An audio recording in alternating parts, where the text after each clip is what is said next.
Shalom. పరిశుద్ధ గ్రంథం నుండి ఈరోజు దేవుని వాక్యం. లూకా సువార్త 14వ అధ్యాయం.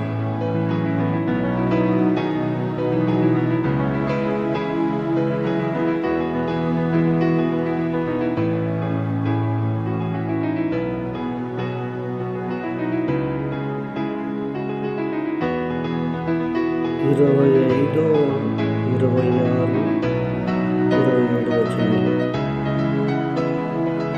బహుజన సమూహములో ఆయనతో కూడా వెళ్ళుచున్నప్పుడు ఆయన వారి తట్టు తిరిగి, ఎవడైనను నా యొద్దకు వచ్చి తన తండ్రిని, తల్లిని, భార్యను, పిల్లలను, అన్నదమ్ములను, అక్క చెల్లెలను, తన ప్రాణమును సహా ద్వేషింపకుంటే వాడు నా శిష్యుడు కాలేరని.